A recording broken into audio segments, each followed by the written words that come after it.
Oh.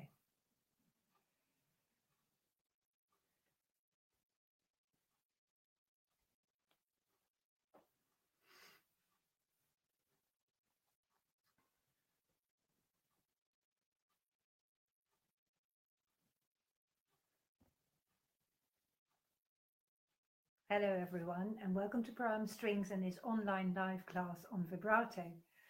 I am Henriette. I'm the owner of Prime Strings and a violin teacher in the UK. I am just going to fiddle about with my PowerPoint presentation that I had in mind for you.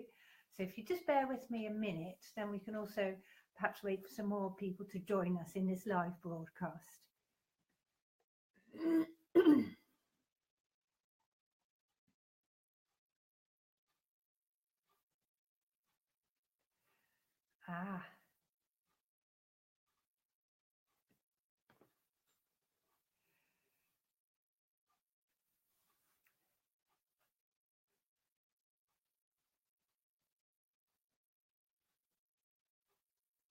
Anyway, thank you very much for joining us today.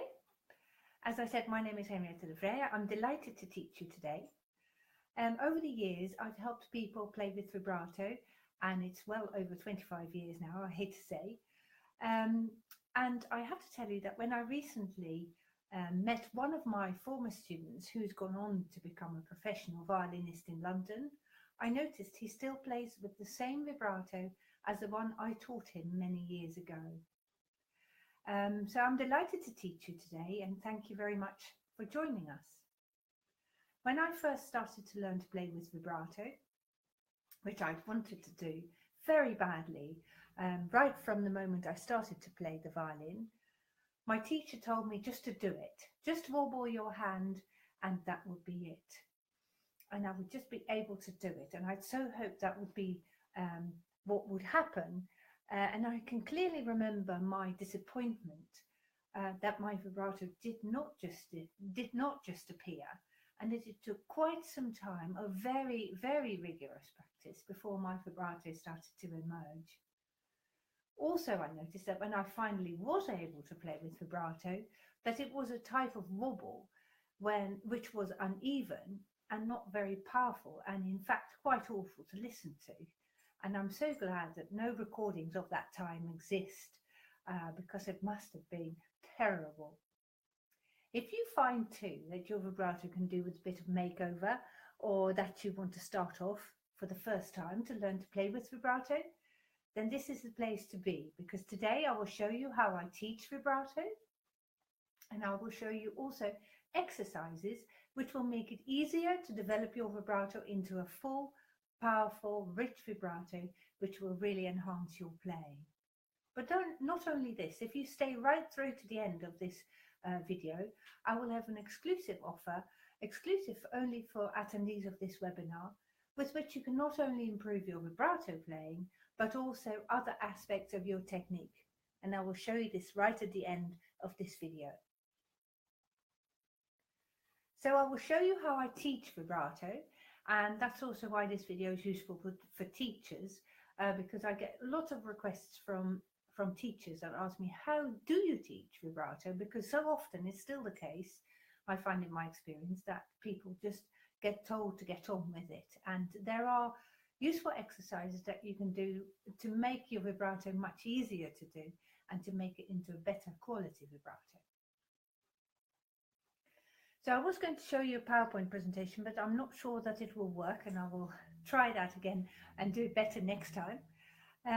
So I will show you in person what I mean by the exercises. So I'd like you to have your instrument ready so you can join in whilst this video is showing. I'm having my instrument right here. So if you haven't got your instrument, just pause this video, get it, and I'll show you the exercises in a minute. But first, before we do that, we want to just pause a minute and think about what vibrato actually is. And vibrato, if you look in various different textbooks, they will say different things, but the main gist of it is that the vibrato is a slight changing of the pitch of a note so that the sound becomes fuller, and also so that the sound starts to carry further. And this is very similar to the vibrato in a singing voice. And some people will actually argue that string players and guitarists play with vibrato to better resemble the quality of the singing voice.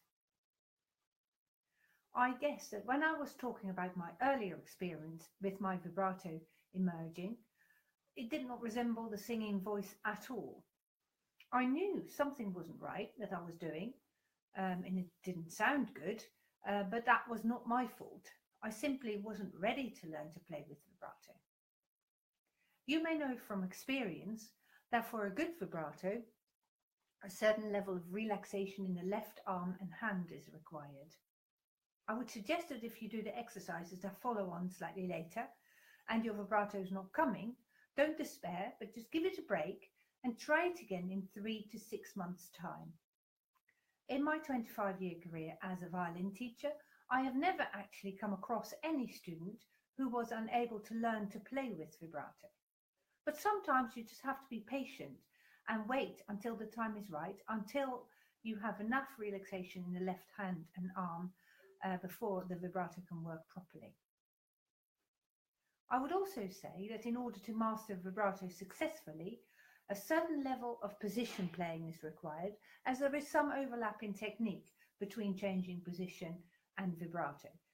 Excuse me. So if you're already learning to play in the third position, that is very good, because I will show you in a minute how learning vibrato moves along from learning the third position. Another prerequisite to successfully playing with vibrato is that the player will have to have mastered a certain level of security of intonation. You can probably imagine if you haven't yet mastered to play in tune reasonably well, and then you're going to try and alter the pitch of a note, there can be some interesting consequences.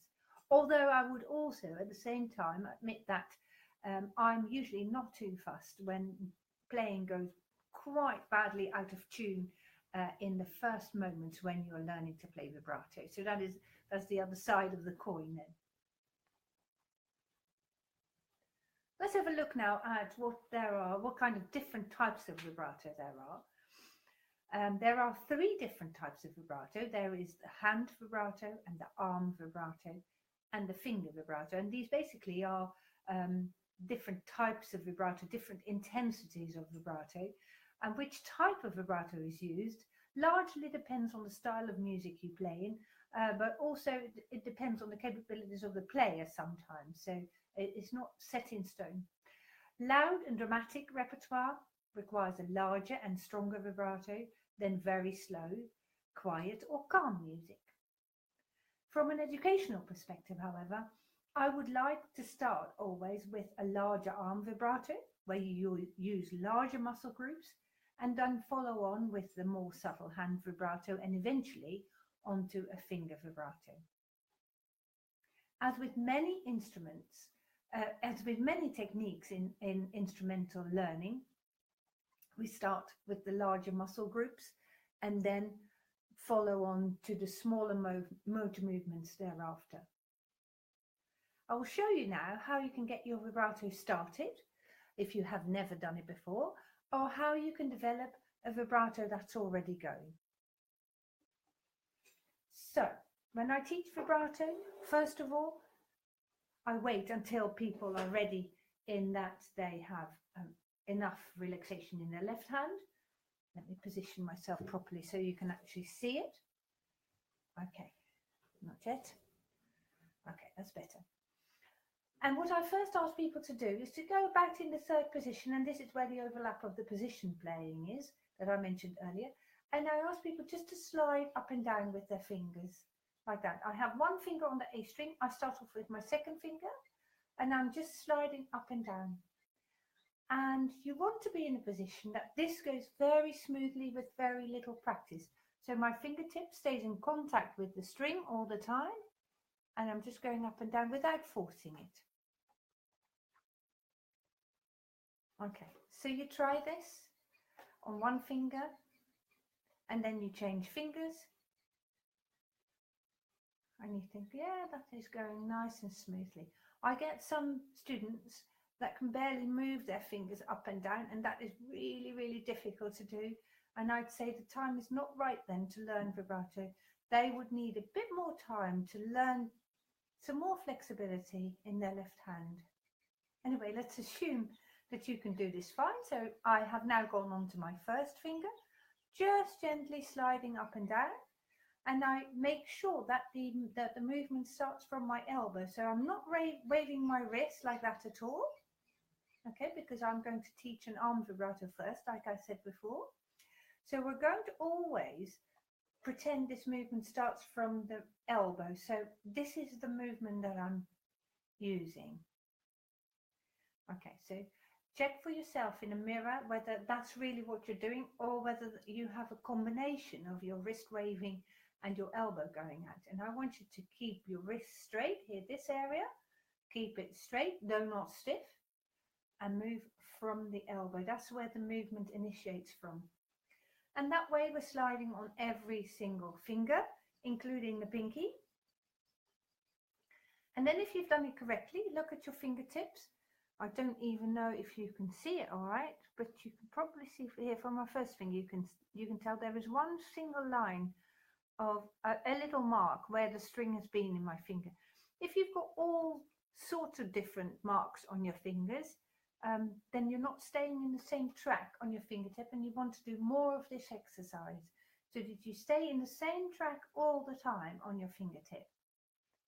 Okay, once this goes, and you think, yeah, I've got it nice and smooth, and I can do that quite evenly, and that is really the next step, is to use a clock or a metronome and find out if you can do this 1, 2, 3, 4, 1, 2, 3, 4, 1, 2, so that it goes nice and evenly on all 4 fingers.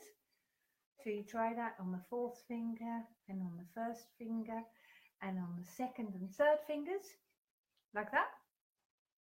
And once you've mastered that, and that takes a long time for some people, I give it a week or 2, and for some it takes 3 or more weeks to just get to that position, but then you've set yourself up really properly for an arm vibrato.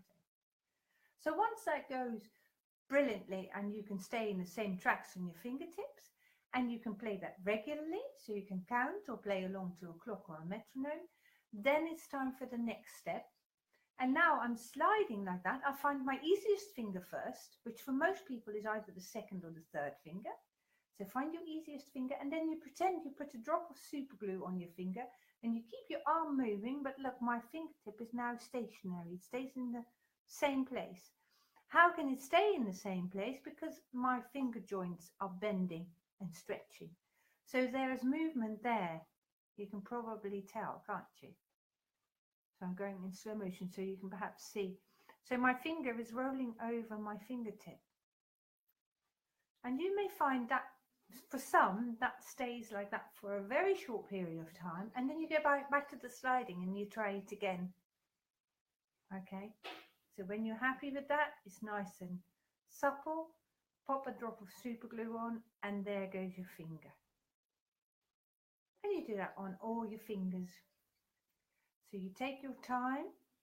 There's my 2nd finger. Can you see how supple my finger joints are? They're bending and stretching like that. And that is really the hard part of learning to play vibrato, is that transition between sliding along the finger, sliding along the string, to getting that to stop. And some teachers like to put their finger there just to have a physical stop, so you can't actually slide any higher. But it doesn't matter if it occasionally slides a little bit, and you'll still be fine. Now then, that is basically it. Once you get to this stage, you've done a great deal of work and you have mastered your arm vibrato. Of course, that will then need developing, and I'll come to it in a minute, how you can develop that.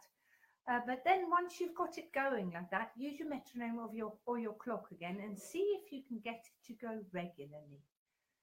So you start to count 1, 2, 3, 4, 1, 2, 3, 4. And you'll find that initially that goes quite slowly, and that doesn't matter because that will grow on from there. Okay, so you try that on every single finger. Eventually you'll be able to get straight into this movement without having to slide first, but if it doesn't want to come, go back to the sliding and then you try your vibrato again. Okay, every finger is the same. Most people find the fourth finger the most difficult because the angle is slightly different on the fourth finger. I don't want to go there right now, but with practice that will come. But you've noticed how I started off from my elbow and I've not been waving my wrist at all. Okay, later on when you're confident doing this arm vibrato, then you can start to add a wrist vibrato like that, and that is generally a slightly smaller vibrato. And then a finger vibrato is just when you move just your finger for the very tiny colorings of notes. Those are the easier two versions of vibrato to learn, so that's why I mostly focus on the arm vibrato today. Okay, what are we looking for then in a good vibrato? First of all, vibrato will have to have a regular width. Vibrato is really a rolling motion with the fingertip on the strings, and this rolling will need to go equally far on each roll. You can see that here. It's no use if one of these rolls goes halfway and then back up and then all the way. So you want to have a regular roll on your vibrato. Apart from a regular width, vibrato also will need to have a regular frequency, which means that it will need to stay at an even pace for the duration of the note that you're playing. Of course, depending on the style of the music, we may play a faster or a slower vibrato, or this may even change per passage of music, but at a note level, we generally aim to play with an even pace. So what we want to avoid is that the vibrato suddenly goes faster and then it goes slower again. Suddenly faster and slower is just not nice to listen to. So when you practice, this is why we practice with the metronome or with your ticking clock, practice always that it goes evenly, like 1, 2, 3, 4, 1, 2, 3, 4. When it's even, it's probably also even in frequency. We also aim to play with a continuous vibrato from one note to another, so that if we are playing legato passages, slurred sections for instance, the vibrato doesn't stop when we go from one note to another. And you can practice this by playing scales that go down, and I want you to practice like I have 2 fingers on the string and then take away the top finger, so your vibrato just keeps going. So I've got it a bit faster now and it keeps going. I'll put my finger down and it keeps going from one note to another. And you might want to start listening out for that if you are already an experienced vibrato player, so that you're not leaving vibrato gaps between each note. Lastly, we must not forget that playing deliberately certain sections of music without vibrato is also a means of expression, and it is a very powerful one too. So you might occasionally switch off your vibrato and play without it, because it is very, very expressive. I've recently had a pupil who has decided to play the entire introduction of the music from Schindler's List without any vibrato, and that was just a very powerful tool. Then when the vibrato starts, afterwards, you get rid of that icy sound at the beginning, and it becomes much warmer and much more expressive. So not playing with vibrato is also a nice means of expression. I'm sure that these exercises, once you start practicing these on a regular basis, for several weeks or for several months, that just depends on how tight your muscles are, will give you the results that you are looking to achieve. And I would certainly expect your vibrato to emerge if you started this webinar without any vibrato whatsoever. And if you already played with vibrato at the start of this class, I would also expect it to have grown bigger and more powerful within this short space of time today. So I hope that this lesson has given you some pointers to develop your own vibrato playing. And if you have any questions, please email me, or you can book a Skype lesson if you have any specific issues that you want to address in your playing. for some more personal support. I have recorded a great number of videos that will, like this webinar today, take you through the various techniques step by step. And apart from vibrato, there are videos of bowing technique, position changing, spiccato bowing, flexibility of the right hand, and more. And you could be improving all these aspects in your playing today. Customers of ours who have seen great results in improving their playing are saying the following things about our videos. And they say, I have greatly improved, or they say, you've really helped me develop your technique, or this has been a step-by-step approach. And people talk about this step-by-step approach quite a lot. So it is just handy to have it on video as a reference as well, a step-by-step how you learn the different techniques. Now today we've got a special offer on for people joining this class or joining this video if you're watching it on YouTube. And I have in the comments of this video, in the title page and so on, put a link there to a discount for people joining this webinar. Normally, if you buy all these lessons separately, you go to your local teacher and have a lesson on bowing technique and a lesson on vibrato and a lesson on spiccato. That will set you back easily about £100 to £150 or dollars. And we have collected all these techniques on a 2 DVD set. One is for beginners and one is for intermediate to advanced players. And normally each DVD would be $13.99. And for the DVD set, it would be $24.99. But today we have 20% off. So if you click on the link there, you will get the single DVD for $11.20 rather than $13.99, or $19.99 instead of $24.99. And we do worldwide free postage and packaging. Because we know you just like the videos, we're even offering you a money-back guarantee. If the videos arrive and you don't like them, just send them back to us unopened and we'll make you full refund. You can copy and paste the link that I've put on the page into your browser, or you can just click on the link on the Fans of Pro Am Strings Facebook group. Do have a look at the Pro Am Strings website today. I thank you very much for watching, and I hope to meet you again very soon. Bye.